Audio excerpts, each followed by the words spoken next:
We still do 7 NUFC Matters show a week for free. But if you want to help support NUFC Matters, then there are a few ways of doing it. Hit the like button on each live broadcast and video.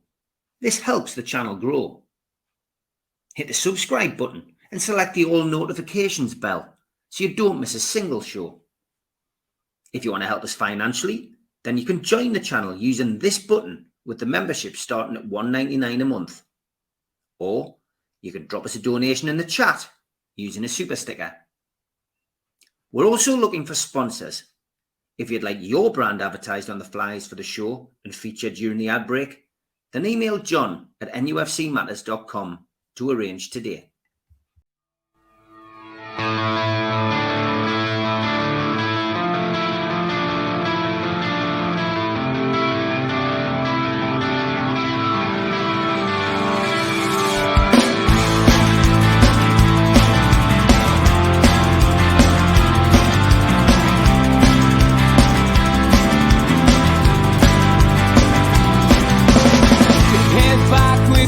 Attack. It feels like I've been talking to myself again, but it's the only way you're ever gonna learn. You look back and it's all in the past. I'm dwelling on the thoughts I cannot say to you if I don't say the words that make... Hi, welcome along to NUFC Matters with me, Steve Wraith. It is a pre-recorded show. Delighted to say we've got Ben Jacobs back. How are you, Ben? I'm very well. How are you? Very good, mate. Great to see you. And it's been a couple of weeks, and what a couple of weeks it's been for Newcastle United since we last chewed the fat about everything black and white together on this channel. Last time we had you on, we were commiserating about the Liverpool defeat and the Brighton defeat, and were Newcastle United struggling, and how the Brentford game was going to be potentially a game which could pile the pressure on Eddie Howe and his players. But since that result, Brentford at home, 1-0, Callum Wilson penalty, and Newcastle have gone on to record clean sheets in the San Siro, 0-0 against AC Milan, an 8-0 win against Sheffield United. They then took on Manchester City in the Carabao Cup and beat them 1-0 with Isak getting a goal. And then Burnley this weekend, a 2-0 Premier League win, Almiron and Isak penalty, getting the 3 points there. So clean sheets abound, wins, in the Premier League, taking Newcastle up to an 8th place after the win on Saturday. And then a 0-0 in the San Siro keeps us unbeaten there, but a good start to our Champions League journey and into the next round of the Carabao Cup at the expense of the treble winners. Wow. If Carlsberg could do a fortnight, Ben, that would certainly be it. Yeah, it's fantastic. And I think that Newcastle responded really well after that defeat to Liverpool. And let's not forget the 3-1 loss to Brighton as well, which was just as disappointing in many ways, especially when you look at Brighton at the weekend, absolutely torn apart by Aston Villa, who Newcastle thrashed on opening day. So the Premier League in that kind of race beneath Manchester City is very tight at the moment, and there's a number of teams that could be pushing for Champions League spaces, and as we know, Newcastle are one of them. I think the Brentford win was really important because it was a penalty from Wilson. It was a tighter game. Newcastle only had a couple of shots on target. They weren't really able to make their possession tell, and then that win and a clean sheet has, I think, triggered this purple patch of form. And what we know about Newcastle from last season is that defensively, it was the foundations that helped them qualify for the Champions League. So clean sheet against Brentford, and then you go away at Milan. And again, Milan, as you might expect, dominated. And Newcastle had to really hang in the game. But again, clean sheet. Sheffield United were poor, but Newcastle were brilliant. 8-0, 8 different scorers. They of course, beat Sheffield Wednesday in 1999 by 8-0. And I think Shearer got 5 in that game, and then flash forwards and they've done the 8-0 Sheffield double. And that's confidence boosting. But unfortunately for Sheffield United, they were dreadful and their heads dropped. And then you get the win over Manchester City and the victory over Burnley. So when I sort of look at that run, yes, there's the 8 goals. Yes, there's the Champions League points. But for me anyway, the most important win was responding after those 3 consecutive losses, the 1-0 to Manchester City, followed by the 2-1 to Liverpool and the 3-1 to Brighton. And then people will talk about the goals. People will talk about the different scorers. Burnley and Almiron scoring was important. Isak was on the score sheet there. It was Wilson's penalty, as I've already said, against Brentford. So there'll be a lot made of the attacking component of Newcastle because they're very easy on the eye all of a sudden. But it's that string of clean sheets that I think is so important, because it's the same defensive discipline in the build-up to the World Cup last season that really saw Newcastle make great strides. And ultimately, if Newcastle are keeping clean sheets with regularity, then they're going to be well in the hunt for Champions League football or better. Yeah, no doubt about it. I mean, you look at this record, though, over the last few weeks, and you know, after failing to keep a clean sheet in the opening 4 games, Newcastle have made it 5 in a row against Brentford, Milan, Sheffield, Man City, and Burnley. And you know, I've got to say, I think the inclusion probably of Sean Longstaff has gone a long way to help him plug a gap, or he's like the glue that holds that midfield together, because we were all talking at the start of the season about Bruno, Tonali and Joe Linton. Joe Linton was forced out with an injury. Tonali, we know, hadn't trained a great deal, so has been rotated. Longstaff, who wasn't fit at the start of the season, didn't have much of a pre-season, has come back in. And I think more and more fans are realising how important he is to our midfield. Yeah, and I think we spoke about this, didn't we? And whether his inclusion would come, and it did, and what kind of impact he can have. And there's a fair amount of balance. And I think that Longstaff and his discipline brings the best out of Bruno, but also allows Kieran Trippier a lot of freedom as well. And then if Almiron gets going on that right side, you have a lot of variation and quality. So that's one aspect to it for sure. So all credit to Longstaff. I also think that Anthony Gordon has done well, and he got an assist against Burnley, for example. And the rotation between Isak and Wilson is also working well, and Eddie Howe's finding a way to keep a number of players happy. I think what we're seeing with Newcastle a bit more broadly, it's another kind of hallmark behind this run that they're on, is just depth, which shows you once again that they have bought very well indeed. So if we look at the game against Manchester City, for example, it was a hard-fought 1-0 win. And some of the changes in that game were absolutely outstanding. Tino Livramento in particular showing exactly why he was bought. And this shouldn't be as big a surprise, because we know that Livramento is capable of this. When he was fit, he was absolutely outstanding for Southampton in the Premier League as well. But I thought he totally snuffed out Jack Grealish, a very tough opponent, and deserves credit as well. And then on the other side, Matt Targett was in for that game, and I thought that he did very well too. And Lewis Hall got a run out in a slightly less familiar position, but that's illustrative of his versatility as well. So Eddie Howe is kind of sport for choice at the moment in a very good way. But I agree with you that Longstaff is important to Newcastle because he understands the club, he understands the culture, and he's a bit more disciplined. And when you have players like Gordon, who likes to move around, Isak and Wilson, and Isak obviously maybe force wide if he plays alongside Wilson, Almiron, who likes to cut in, Joe Linton, who can play midfield or in a front three, Bruno, who likes to get box to box, you need somebody that is just going to be selfless and dig in and know their role in the team rather than only as an individual. And that's Longstaff all over. And that's ultimately why he's fought his way into the starting lineup. And I think that one player can make a difference. And maybe it is Longstaff that's helped Newcastle get going. Yeah, no doubt about it. We saw an injury, unfortunately, to Harvey Barnes, obviously former Leicester player, your club that you support.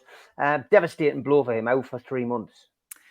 Yeah, real shame. And unfortunately for him, it means that he's not really going to be able to get going at Newcastle. So his loss is likely going to be Anthony Gordon's gain. And I think that Gordon is really settled now and seems intent on, I wouldn't say proving a point, because I don't think that Newcastle fans really have overly attacked him, but maybe Everton fans, maybe wider football fans have. And he showed at the Euros for England what he was capable of. And I think that he started the season very positively. And because Barnes wasn't starting every single game for Newcastle, he won't necessarily be sorely missed. But the Barnes that will be sorely missed is the Barnes that played for Leicester last season that I think scored 13 Premier League goals. And that Barnes hasn't really been apparent yet for Newcastle, but that's what he's capable of when he's fit and firing. And Newcastle may need those goals and they may need that depth. And when we spoke at the beginning of the season and you asked me about Barnes versus Gordon, the reason why my selection was Barnes, not Gordon, is because Barnes, based on last season, was more of a consistent goal scorer and assister. And I was looking at Newcastle and I was kind of wondering in many ways who is basically going to support Wilson and or Isak. And obviously, it's all very well saying, well, Wilson can get 15 goals, Isak can get 15 goals, but because they haven't tended to play together, it's not like they're both going to score 15 goals in the same games. And as a consequence, if one of them that is playing and starting has an off day, who else is chipping in? And that's where, based on last season, we were looking at Bruno for 4 or 5. We were looking at Joe Linton for 6 or 7. We were looking at Miguel Almiron for 10 potentially, but Almiron had tailed off in the back half of the season. Bruno's goal scoring numbers may be a bit deceptive. I think if he stays at Newcastle for 4 or 5 seasons, he'll level off around the 3 or 4 a season rather than the 6 or 7 a season. And Joe Linton obviously has good goal scoring numbers, but it depends what position he plays in, because it's obvious if he's in a more advanced position, he's going to score more goals. But if he plays a little bit deeper, that's going to take a hit on the numbers. So then you start saying, okay, what do you need goal-wise? Generally, I know it's not a hard and fast rule, but generally, what do you need goals-wise to qualify for the Champions League? And you would probably say 80 goals, and you'd be relatively confident of getting Champions League football, because that will probably equate to at least 70 points. And 70 goals with Newcastle's defensive record, probably enough as well, because they're winning a lot of games by 1-0. So then let's just say Isak's 15, Wilson's 15, then that's 30 goals. Where are you going to get 40 other goals from collectively in your team? 4 or 5 from a couple of defenders, 4 or 5 from Joe Linton and Bruno, still only takes you to 40 odd goals, maybe 45. So then if you were then to say, well, Harvey Barnes is going to get you 12 goals, you take a big leap towards getting where you need to be to have a very good season. So without him, you're hoping that Anthony Gordon can contribute with either, let's say, 10 to 15 goals or 15 goal contributions. And I think now he has a challenge on his hands to try and prove that that's what he's capable of and keep his place in the side when Harvey Barnes comes back from injury. But it is a shame, because Barnes was a name that Eddie Howe desperately wanted, and not just for depth, but because he believed that he would improve the Newcastle starting lineup. And unfortunately, Barnes is going to have to wait now until 2024 in order to make an impact. Yeah, good luck to him in his recovery. You've touched on Anthony Gordon there. And I mean, Anthony Gordon has been a revelation. And I mean, he did have a slow start. But, you know, he's come into his own. And I think probably playing at the summer tournament probably helped him massively in his development. Yeah, I think he was superb in the Euros for England, and that definitely breeds confidence. And in addition to that, I think we have to look at Eddie Howe as well, and how significant he is to the development of the player as well. And the thing with Howe is that he is the kind of man manager that can get the best out of a player that maybe hasn't found form, that lacks a little bit of confidence, that ultimately needs that tailored management style. And that's what we've seen. The other thing, though, with the Euros is that Gordon was playing in a favoured position. So there's still that debate over Gordon, because I think he would like to be leading the line. He'd like to be through the centre. He'd like to be the focal point, either in a 4-3-3 or a 4-2-3-1. And if he isn't, then he has to learn how to be a wide forward or a winger, which is well within his locker, but it's perhaps not his favoured position. And maybe what Newcastle are trying to do is convert him into changing his mind about his favoured position. And at the moment, it's working. And I think as well, Gordon's a very passionate player. He wears his heart on his sleeve. So he's absolutely the type of player that can now get going with this Newcastle crowd. I think he'll thrive off the atmosphere. He'll thrive off the momentum. He'll thrive off proving the naysayers wrong. He'll thrive off Champions League football. He'll thrive off ultimately now having had more time playing under Eddie Howe. And this is the beauty when you've got that kind of player. They can suddenly erupt and show their potential. And I think too often in football with this kind of player, we judge them too early. And he's 22 years of age. So we can't say categorically if he's a central forward, if he's a wide forward, if he's a winger. We can't say categorically what his goal scoring output is. We can't say categorically what he's capable of because he's 22 years of age. He's not 25. He's not 30. He's 22. So yes, we can look at the Everton numbers to an extent to inform the potential, particularly 2021, 2022, because he played 40-odd games that season and scored 4 goals. So looking at that, Gordon, you're saying that he's a consistent Premier League player. He's got pace. He's got tenacity, maybe lacking a little bit of intelligence at times, could be immature, could be impetuous, and needs to up the goal scoring numbers and the goal scoring contributions. Then, of course, flash forwards a couple of seasons. He moved to Newcastle. He played only, I think, 15 or 16 times last season, only scored once. But some of that was off the bench and he's new to the club. Now, I think he's played 6 in the Premier League. He's scored 2 goals and he's adding assists as well. And that suggests he's turned a corner. And part of that is down to Eddie Howe. But part of that, I think, is also just because of the player's age. And as he develops now from 22 to 25, we should start to see the best of him. And I think that Gordon could be an inspired signing for Newcastle. We talked last time you were on the show about the Champions League and how demanding it's going to be on the squad. And obviously, you know, continuing in the Carabao Cup is also going to be a strain. Injuries are starting to mount up. We've obviously got the injury to Harvey Barnes, which we've already talked about. Callum Wilson and Sven Botman now going to be out until October. Joe Willock, of course, has been long-term. He's not going to be back till the end of October, start of November. Emil Kraft still on the road to recovery. The squad is now starting to be tested, isn't it? The squad is being tested, and I think that that is ultimately part of this very important stage of the season for Newcastle, who need to try and get a big result against PSG next. And if they can do that, then they will be in a position where they stand a very good chance of getting out of their group. And suddenly the away point at Milan becomes highly significant. And I think that if Newcastle win their home games in the Champions League, then they'll get out of the group. It's as simple as that.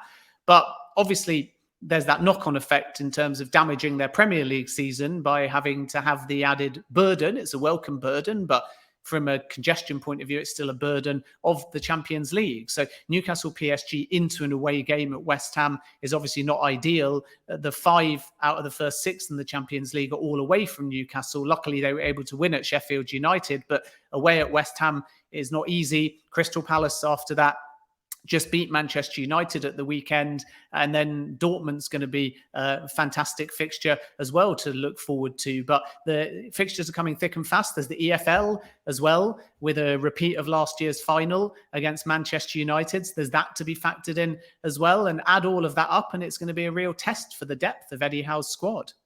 Yeah, certainly going to be a test. And yeah, I mean, I think what impressed me with the Manchester City win in the Carabao Cup is I think most Newcastle fans looked at the team sheet and they saw Jamal Lascelles and Paul Dummett at centre half, you know, Matt Targett at left back and Livramento at right back with Nick Pope in goal, and must have thought we've got no chance in this game. But what really impressed me was that those players, Dummett and Lascelles in particular, who played a couple of games between them in the last 12 months, came in and looked as if they've been there for the whole season.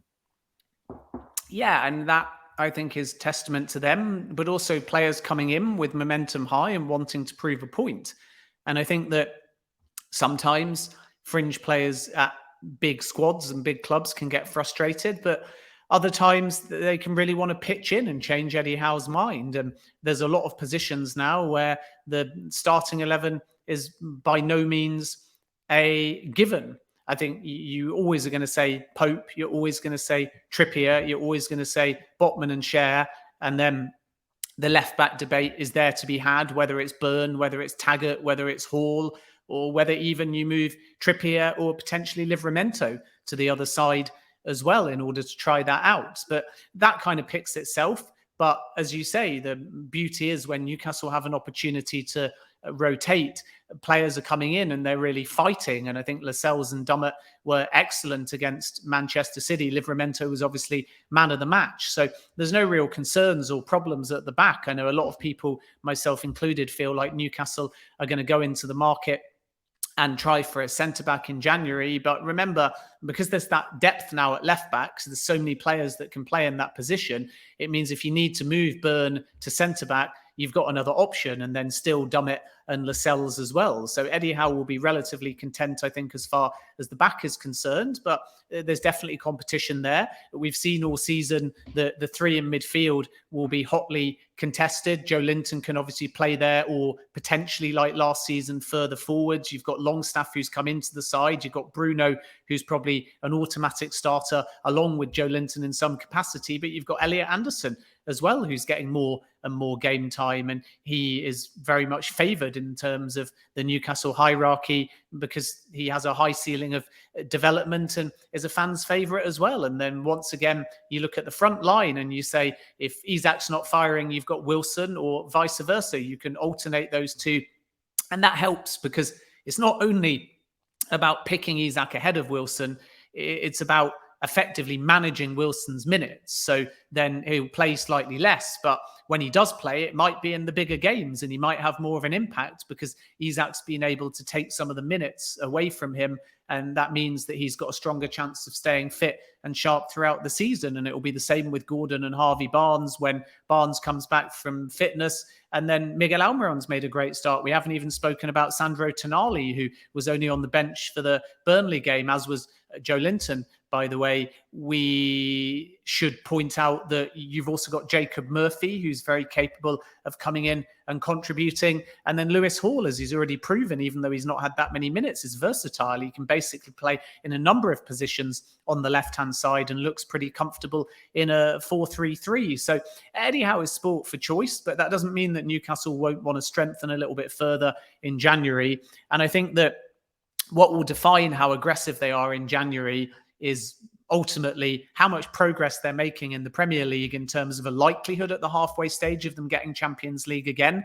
And even though we won't know definitively if they're on track, then you're purposefully maybe trying to add a few more to get over the line. And the second thing in all of this is just whether or not they look, should they get out of their Champions League group, to add a little bit more quality to make a real push to go and win the tournament. Because it might sound strange to some to be talking about Newcastle winning the tournament or talking about Newcastle making the final or going very far in the competition. But the honest truth is, if you come out of a Champions League group with Milan in it, with PSG in it, and with Dortmund in it, and if you beat some of those sides in the process, then bizarrely, by Champions League standards, especially if you win the group, there's a very fair chance that your last 16 opponent in the Champions League is weaker than any of the group stage opposition that you've come up against. And if that proves to be the case, then Newcastle will feel confident that they can beat anybody as far as the Champions League is concerned. And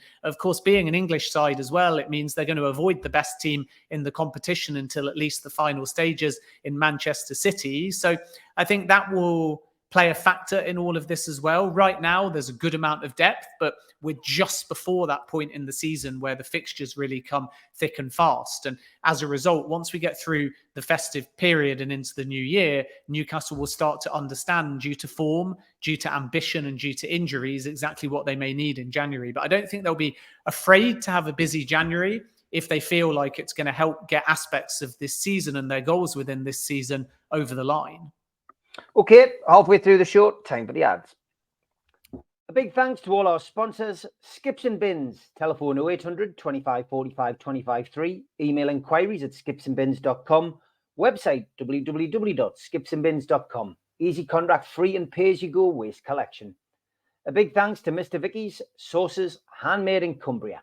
You can order yours today by emailing info@mrvickys.co.uk or telephoning 01768 210 102, or go to the website mrvickys.co.uk. A big thanks as well to United Group Travel. They are a UK coach holiday firm based in Morpeth. For just £30 deposit, you can book a trip across the UK. There are no strangers on their buses, just friends you haven't met yet. They're taking bookings now for 2024 tours, and you can call them on 01670 632 460 or mobile 0791 666 4174 or 07957 141 654. Big thanks to Media Arts for all the help with the video side of things. And a big thanks as well to New Workwear. You can find them at newworkwear.com. Please subscribe to the channel. All you need to do is hit the subscribe button. It's free. Hit the thumb up under the video to like the video and click share to share to your other social media.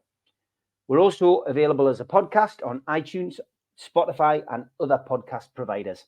If you want to help the channel financially, why not take out a one-off £25 membership? What do you get for your money? You get a scarf, you get a pen, you get a membership card, and a cup, and you get entry into the monthly draw. How do you do it? Go to NUFCmatters.com. If you've got a smartphone, put your smartphone over this QR code, and it will take you straight there. We also support the food bank on this channel. How do we do it? We do it virtually. NUFCfansfoodbank.co.uk is the website. If you want to make a virtual donation today, go to that website, and you can top up what they collect at the food bank outside the ground. We always advertise events on this channel as well. If you've got an event to advertise which has got a Newcastle United theme, please let us know. An evening with Frank Clark and John Gibson takes place at the Irish Centre. Tickets are £15. NUFCmatters.com for your tickets. The Tyne Theatre and Opera House are holding an event with Keegan, Beardsley and Waddle, the class of 84, 25th of January 2024. And you can book now 0844 249 1000. That's 0844 249 1000. If you go to NUFCmatters.com as well, we've got a couple of raffles ongoing. The Alan Shearer signed ball raffle, £1 a ticket. And the Kieran Trippier picture, £1 a ticket for that as well. And once the tickets are sold, the draw will be done. We've also got some T-shirts, which you can buy. The latest one, the latest hot seller, is this one. Geordie's on tour. I've never seen a Mackham in Milan T-shirt with all of our Champions League fixtures on the back. Get yourself to NUFCmatters.com. Buy one today. And don't forget the Northeast Brekkie Show, 7 till 9, Monday to Friday on tuneradio.co.uk. You can also get us on DAB Radio, smart speakers, app, and online. Okay, welcome back to NUFC Matters with me and Ben Jacobs. I want to take it away from Newcastle a little bit and just ask Benny's opinion on this. PGMOL statement on Saturday after the Liverpool game. They acknowledged a significant human error occurs during the first half of Tottenham versus Liverpool. The goal by Luis Diaz was disallowed for offside by the on-field team of match officials. This was a clear and obvious factual error and should have resulted in the goal being awarded through VAR intervention. However, the VAR failed to intervene. PGMOL will conduct a full review into the circumstances which led to the error. PGMOL will immediately be contacting Liverpool at the conclusion of the fixture to acknowledge the error. Wow. I really couldn't believe this. It came virtually, a year on after Newcastle's, ridiculous offside that, he's chalked Isak's goal off at Liverpool at Anfield. It's not right. We've gone through VAR all the time, but it is getting worse rather than getting better, Ben, I feel. Yeah, I mean, this particular incident was a terrible, terrible series of miscommunications that feel unthinkable in the modern game, given that there's a constant stream of communication between VAR and the officials. So Diaz scores, he's onside, and the flag goes up. So the on-field decision is offside. And then what the PGMOL state is that Darren England and his assistants who were in the VAR room confused themselves and thought the on-field call was goal, but it was not. So then they completed a check, they drew the lines, they carried out the protocol correctly, and then they informed the referee that the on-field decision in their eyes was correct and the check was complete. The referee, Simon Hooper, then hears check's complete, the on-field decision stands, but as far as the ref was concerned, the on-field decision was no goal. So it became offside and Spurs free kick. And as far as VAR are concerned, because they thought the on-field decision was a goal, they confirmed it. And this is utterly ridiculous, because whereas you may understand a lapse in communication during a busy time and it's fast moving, as soon as Tottenham go to take their offside free kick, how on earth does VAR, constantly in the official's ear, not shout and scream and say, wait, we gave a goal? They must see immediately that the referee doesn't point to the centre circle. And some people say as a counterpoint, well, the free kick was ready to be taken by Spurs. It all happened very quickly. But I think there was nearly 30 seconds between the check being complete and Tottenham resuming play. And then why not, even if the free kick was taken, blow the whistle and pull it back? I know technically it's not allowed within the rules, but it's better than having this situation where VAR and the officials are not on the same page. VAR look asleep on the job. And I think that the other thing is, because they knew immediately, because those in the VAR room said goal. So as soon as Tottenham took the offside free kick, even if they thought they couldn't pull it back, those in the VAR room knew immediately what had happened. They knew they'd made an error. So tell the fourth official and inform the managers. Because even though this might seem like a wild suggestion, I think had Klopp and Postecoglou spoken and it been made clear that it was a miscommunication, not a missed call, not a contentious call, not a thing that had been missed, not a thing that was given and shouldn't have been given and was only noted in retrospect. It was a goal that was only not given because VAR and the referee got their wires crossed in communication. I wonder whether Postecoglou would have said, okay, based upon that and the integrity of the game, we're going to let Liverpool walk the ball into the back of the net. Perhaps not, because people will say that's not how football works. But I remember when Leicester played Nottingham Forest in the League Cup game a few years back, and the match got abandoned when it was rescheduled. Leicester let Forest take a 1-0 lead because Forest were 1-0 up at the time, even though it was a completely new game starting at 0 minutes. We've seen lots of incidences where rather than no goal and then a goal be given because of sportsmanship, we've seen plenty of instances where a goal has been unjustly given and then the other team have let it be cancelled out by immediately letting them walk the ball into the back of the net. So maybe I'm naive, maybe I'm idealistic, but knowing Ange Postecoglou and the kind of character he is, that's another possibility in all of this. So there was zero communication, and it's staggering really that the referee and the VAR room could have communicated that badly when quite clearly it should have been a goal for Liverpool. And if 10-man Liverpool had gone 1-0 up at Tottenham at that stage in the game, it might have been a completely different scenario. Well, it's one that's going to run and run. I definitely think there should be a pause on VAR. I think it needs to be addressed. I think it's getting ridiculous now. We've seen too many incidents which ultimately could cost people winning the league, qualifying for Europe, or staying in the Premier League. And it's becoming a farce now. And statements like that from PGMOL don't help at all. It's like shutting the gate after the horse is bolted. I'm afraid it's not something I'm very happy about. And that game didn't affect us. It's a positive for us in a lot of ways in our battles for Europe. But it's not right. And it's all very well people saying, well, it balances out over a season, but that's not what should be happening. VAR was brought in to try and perfect the game and stop errors happening. In fact, what it's doing is making the game a farce and creating more errors for me, which is disappointing. It really is. I think what I would say is sometimes when we don't have VAR, like in the League Cup, people moan and complain and say it was badly officiated.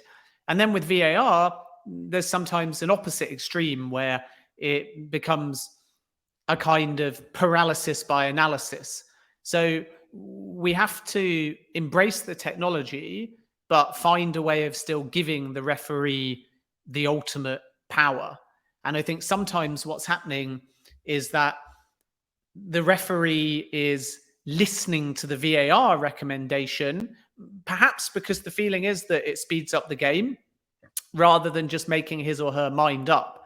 And I like the aspect that the referee is a player within the game, that the referee is human. I like the fact that historically in football, you have stricter referees, you have more lenient referees. I always make the argument that in baseball, the umpire behind the plate is never the same.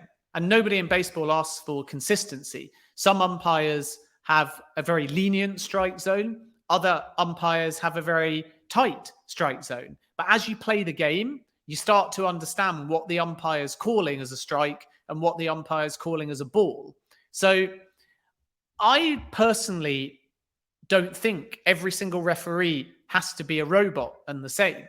I think every referee can have a personality. Every referee, as long as they are fair to their ability, can have an interpretation. I think the most important thing is just that within a game, the referee is consistent. So if you book that player for that tackle and an equivalent tackle happens, then you got to brandish another yellow card. But maybe a referee in another game doesn't give a yellow for either challenge, which means that the rules may not be applied consistently or interpreted consistently, but the referee within the game has made sure that he or she is consistent. So if referees are using the monitor and still making the final decision, and that can be done quicker, then the technology is very useful. If the offsides are automatic or semi-automatic, automatic is a bit of a push at the moment because they needed a bit more technology, but semi-automatic offsides have been trialed and the Premier League didn't want to do them. That would be very beneficial as well. And I think that the thing about VAR is that we have to be very careful of how we debate it. And I don't think, I disagree with you, we can blanket criticize it because there's too many components to it. So the goal line technology is largely seen as helpful and useful. The review of a dangerous tackle is largely black and white and again is useful as long as there's clear interpretation. The two big points of contention in all of this are handball and offside.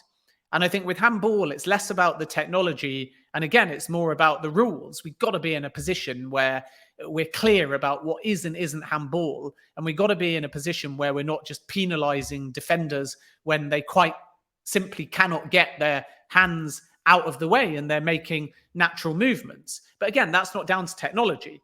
So then for me, what we're left with is basically the drawing of the lines and the protocol of offsides. And I've said this a few times now. With semi-automatic offsides, because the technology is trusted, there's no need to wait for the conclusion necessarily. And as they become more and more accurate, the official can basically just be notified it's offside. So then you can stop the game because you trust the technology. So not only is that quicker, but crucially, you don't see the end product. And I think that's the big thing that annoys me. It's not the line drawing. It's not the miscommunications even, although it was shocking in the case of that Diaz goal. It's the fact that every single time we have to watch the run, wait for it, the flag stays down, see the conclusion, then we find out if it's offside on the field, then we have to wait for VAR. It's killing the game. And then if the decision is still wrong, or it's only by a fraction, we start to get very frustrated and it becomes a very debatable thing. Whereas obviously in football before VAR, someone makes a run on or offside and the linesman puts the flag up. And then because the flag's gone up, you stop. So as a fan, you're not actually that annoyed by that. And you probably don't even historically watch that many of them back because you don't know the conclusion. So why are you going to waste your time seeing whether or not that tight offside was or wasn't offside? Because the flag went up, you stopped. And before there was a chance to debate it, before there was a chance to continue to contention or conclusion, it stopped. And again, that's the thing with automatic offsides. If you trust the technology, then the offside flag will go up and things will stop. And you'll never know whether the forward would have finished it, which takes a lot of the contention and debate out of it and speeds up the game. So I'm okay with the technology. I'm just not okay with how the technology is being implemented at the moment. And I'm not okay with the fact that the power of the referee to see incidents is seemingly being taken away. I still think even if it takes a few more seconds or minutes, when it's tight, when it's contentious, go and send the referee to the screen and let them take the final decision, because otherwise, what's the point in having a referee in the centre of the field? Okay, Newcastle United take on PSG. It's the second game of Newcastle's Champions League group stage campaign. It sees reigning French League One champions Paris Saint-Germain come to St James's Park for the very first time since their formation in 1970. It's an 8 o'clock kickoff on Wednesday. It is live on TNT Sports. Elsewhere in the group, of course, on Wednesday, Borussia Dortmund host AC Milan. This is an absolute corker for Newcastle United fans. It really is. And we'll find out, or we've already found out, because this is a pre-recorded show, who's going to be available. But we do know Callum Wilson, Sven Botman, Joe Willock, Emil Kraft, all unavailable. Harvey Barnes, unavailable. Joe Linton, doubtful as we record this show. Javier Manquillo, Emil Kraft, Matt Ritchie and Mark Gillespie were all omitted from the Champions League squad anyway. At the weekend, Newcastle won 2-0 against Burnley at home. PSG were held 0-0 at Clermont, which are a struggling team in their league. So, that's interesting. Kylian Mbappe was back in the side after an injury. Had forced him off during the first half of PSG's 4-0 win over Marseille the previous weekend. So he will no doubt play, which is a big attraction for Newcastle fans. I think they'd love to see Mbappe play, one of the world's best players.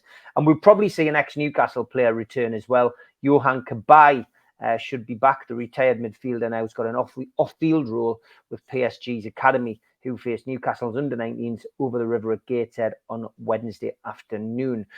So this is a great fixture. This is what last season was all about.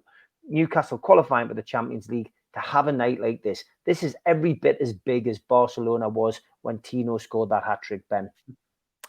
It's massive, and Newcastle fans should enjoy it. And St James's Park is going to be rocking. And PSG, like you say, are very beatable at the moment. They've made their worst start to the season under their Qatari owners, QSI. And I suppose normally when we say that, you'd be thinking much like Chelsea or Manchester United, that they're down in the doldrums, but they're still actually only 2 points off the top of the league on table at the time we're recording this, but they've only won 3 of their first 7 league games. They did get a very good win, though, in their opening Champions League match against Dortmund, and that takes the pressure off, because the thing about visiting sides in this Champions League group is that as long as they're winning their home games, they'll get out the group. So PSG did their job against Dortmund.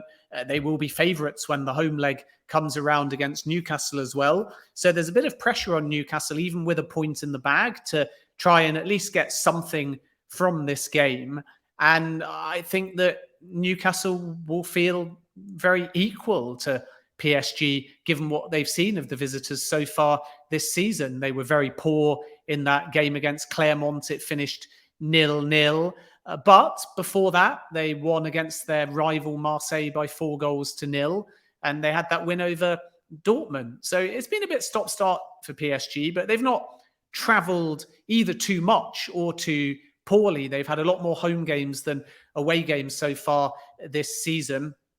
On the road, they haven't really been able to get going too much, apart from one win, which was a 4-1 victory over Lyon, in which Kylian Mbappe scored a couple of goals. But they've struggled to create too much in terms of kind of momentum, and they've been wasteful with a lot of chances. I mean, I think to the Clermont game at the weekend, and they had over 10 shots on target. They had over 20 shots on goal. They controlled the pace of the game. They had almost 70% of the ball, and they were not able to put the ball in the back of the net.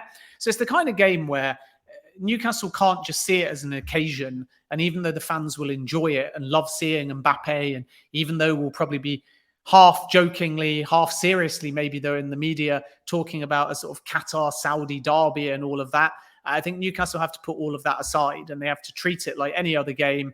They cannot go in with an inferiority complex, and they have to try and create a momentum, and the fans can help with that, where they score early in the game and they put PSG on the back foot. And if they do that, I think they can win the game. I think Newcastle will score. That's the first thing to say. And if they score with the defence that they've got, then they stand a very good chance of getting something out of the game. So I think I can see this one finishing 1-1. And I think that it's going to be a memorable occasion. It's going to be a memorable game. You know, maybe some Newcastle fans would have looked at the group and said they'd have preferred a weaker group and just to get out the group and go as far in the Champions League. But I think when you've waited this long for nights like this in Champions League football, to have Milan, Dortmund and PSG all coming to St James's Park, whatever happens, Newcastle fans should make sure that they enjoy the occasion, because if you'd have said this during the Mike Ashley era, that these fixtures would happen and that Mbappe would be coming in the Champions League to St James's Park, then I think many fans would have laughed you out of the room and flashed forwards under a short period of time under new ownership.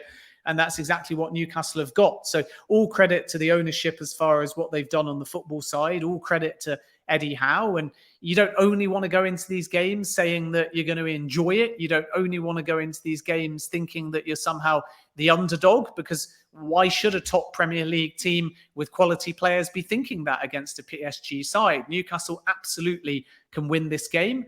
But I think if it does finish 1-1, and then they've got an opportunity later down the line to take 6 points or even 4 points off Dortmund and Milan at home, then overall that might be enough to finish in second place and get out of the group, and it will be a job well done for Newcastle. So my prediction for the game is 1-1. Okay, great stuff. Don't forget as well, we are supporting Raval this week. They are doing a National Curry Week, of course, down there. And if you want to book a curry, go to ravaluk.com, quote NUFC Matters 2023, and you will get 20% off. And if you buy chicken tikka masala this week, then they will give the equivalent cost of that to the charity in Gateshead, Feeding Families. Great cause that we are fully behind. Ben, as always, thanks for joining us. Take care. See you next time. Have a good week, everyone. Enjoy the Champions League.